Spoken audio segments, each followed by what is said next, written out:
Alors, nous allons donc voir les choses à savoir sur la SNC. La SNC, certes, c'est une petite partie du programme qui pourra probablement constituer quelques questions, mais a priori pas un dossier à part entière.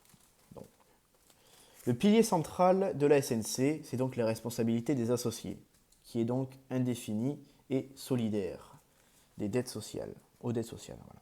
C'est-à-dire qu'indéfiniment, sur toute indéfiniment, c'est-à-dire que cela peut survenir sur l'entièreté de leur patrimoine personnel, pas seulement lié au montant des apports, comme nous avons pu le voir avec la SARL ou la SA, et solidairement, c'est-à-dire que le créancier peut demander, c'est-à-dire réclamer, la totalité de la dette à n'importe quel associé, à charge de cet associé de se retourner ensuite contre les autres associés de la SNC.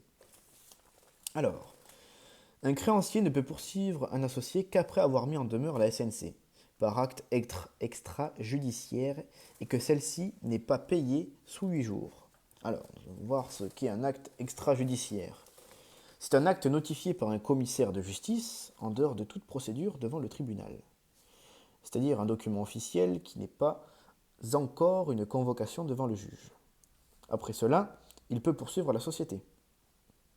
Alors, les parts sociales. La cession de parts sociales. Un accord unanime des associés doit être convenu, sauf clause contraire, bien sûr. La qualité de commerçant. Tous les associés ont la qualité de commerçant, donc cela implique d'avoir la capacité commerciale. Un mineur émancipé ne peut pas être non émancipé ne peut pas être associé, car nous avons donc vu lors de l'UE1 que les conditions pour devenir commerçant. Alors, la gérance. À défaut de toute clause, tout associé sont les gérants. Avec les statuts, il peut y avoir la domination d'un ou de plusieurs gérants, personne physique, personne morale. Les règles de révocation. Un gérant associé est désigné dans les statuts, ce n'est pas la même chose. La révocation est à l'unanimité. Il participe à son propre jugement de révocation, hors clause contraire par les statuts. C'est-à-dire qu'il peut donc décider de quitter volontairement la société. Donc, cela ramènera une dissolution de plein droit. Nous allons voir ça après. Le gérant non statutaire. La révocation est donc selon le statut à la majorité. Les pouvoirs. Le gérant engage la société pour les actes compris dans l'objet social. Les actes qui dépassent l'objet social, la société n'est pas engagée. Les tiers peuvent se retourner contre le gérant, mais pas la SNC en elle-même. Les décisions collectives, l'unanimité est la règle par défaut pour les décisions graves. Approbation des comptes. 6 mois suivant la clôture. La fin de la SNC.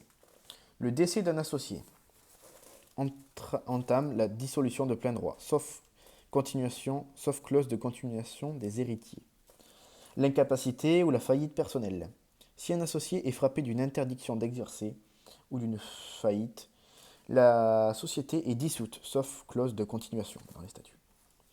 La révocation du gérant associé statutaire.